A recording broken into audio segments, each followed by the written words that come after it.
უწყოტი პროტესტის მე-40 დღე და მზადება შობის ღამისთვის. შობის ღამეს თბილისში მოქალაქეები რუსთაველის გამზირზე ქაშვეთის ტაძართან შეხვდებიან და ანთებულის სანთლებით ერთად შეეგებებიან დღესასწაულს. მანამდე დედაქალაქში სხვადასხვა ადგილიდან მოეწყობა საშობაო მსვლელობები და ალილო. და უკვე ღამე მსვლელობის მონაწილეები ისევ რუსთაველზე შეიკრიბებიან და შობას შეხვდებიან. ერთად ნინუცა კეკელია ჩაგვერთვება პირდაპირ ეთერში გისმენ ნინუცა. დღეს პროტესტის კიდევ ერთი ჯადოსნური ღამე იქნება ისევ რუსთაველის გამზირზე ქაშვეთთან ამჯერად საქართველოს მოქალაქეები ვინც უწყვეტად უკვე მე-40 დღეა დგას რუსთაველის გამზირზე და მთელი საქართველოს მასშტაბითაც იცით რომ აპროტესტებენ რუსული რეჟიმის გადაწყვეტილებებს ახალ არჩევნებს ითხოვენ და პოლიტიკური ტყვეების გათავისუფლებას შეხვდებიან თბილისში შობას ქაშვეთთან აქ შესრულდება საშობაო ლიტურგია მანამდე კი დაიწყება მსვლელობები ზუსტად 5 საათში სხვადასხვა ლოკაციიდან მეტეხის ტაძრიდან, სამების საკათედრო ტაძრიდან, ასევე ვაკის პატარა სამებიდან,ავლაბრის მთავარანგელოზის ეკლესიიდან და შემდეგ უკვე თავს მოიყრიან მსვლელობაში მონაწილე პროტესტის მონაწილეები რუსთაველის გამზირზე უკვე ქაშვეთთან. ეს არის ძალიან მნიშვნელოვანი გზავნილი, კიდევ ერთი გზავნილი პროტესტის უცვლელი მონაწილეებისგან საქართველოს არალეგიტიმური ხელისუფლების მიმართ, რომ იმის მიუხედავად, რომ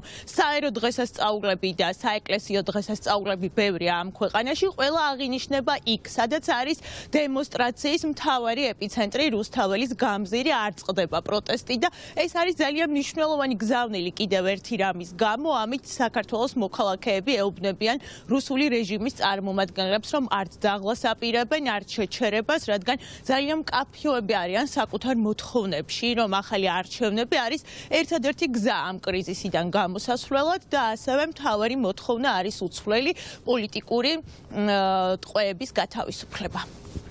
ეს დღესასწაულები როგორც არის თქვათ ახალი წელი როგორც ჩვენ გავატარეთ რუსთაველზე და ასევე გდანის ციხესთან. ეს შობის დიდი დღესასწაული რომელსაც ჩვენ ყველანი ერთად გავატარებთ რუსთაველის ქაშვეთის ეკლესიასთანაც იქნება გალობა და ასევე ვიცი რომ ციხეებთანაც არის შეხვედრა. რა არის ჩვენი ძალა არის იმაში რომ ჩვენ ვართ მართლები. ჩვენ გვინდა ჩვენი ქვეყნის ბედნიერება, ჩვენ არ გვინდა ჩვენი ქვეყნის ისეთ გზაზე წაყვანა, როგორც იყო 35 წლის უკან და ის, რომ ჩვენმა გმირებმა რომ აქამდე მოიტანეს ქვეყანა, ეს არის დასაცავი და ჩვენ დღეს მთელი საქართველოს მოსახლეობა ვიცავთ ამ დიდ საქმეს, რასაც ქვია ჩვენ გმირების აქამდე მოყვანა ჩვენი ქვეყნის.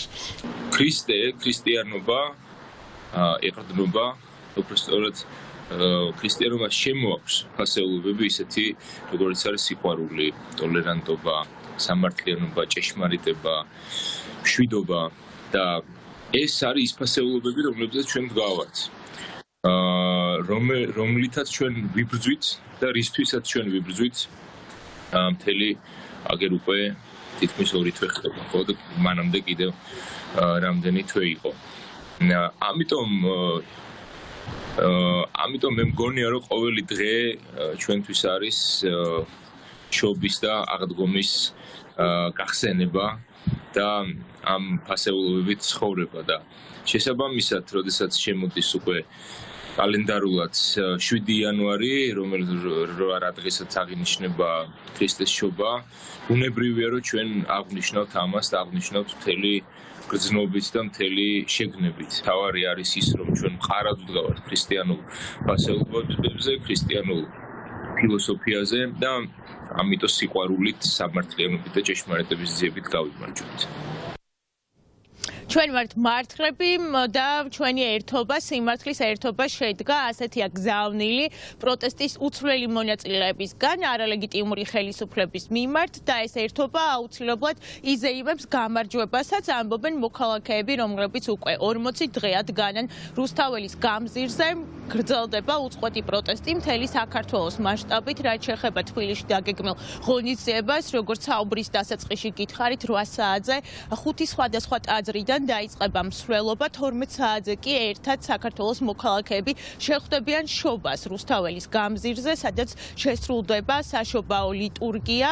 კიდევ ერთხელ აჩვენებენ ამ ერთობას პროტესტის მონაწილეები და ხშირად ვისმენთ ხოლმე გზავნილებს მათგან, რომ ახლა ახალი საქართველო დაიბადა და ეს საქართველო აუცილებლად მოიპოვებს ამ გამარჯვებას. უცვლელი არის მოთხოვნები, ახალი არჩევნები და რეჟიმის ტყვეების გათავისუფლება.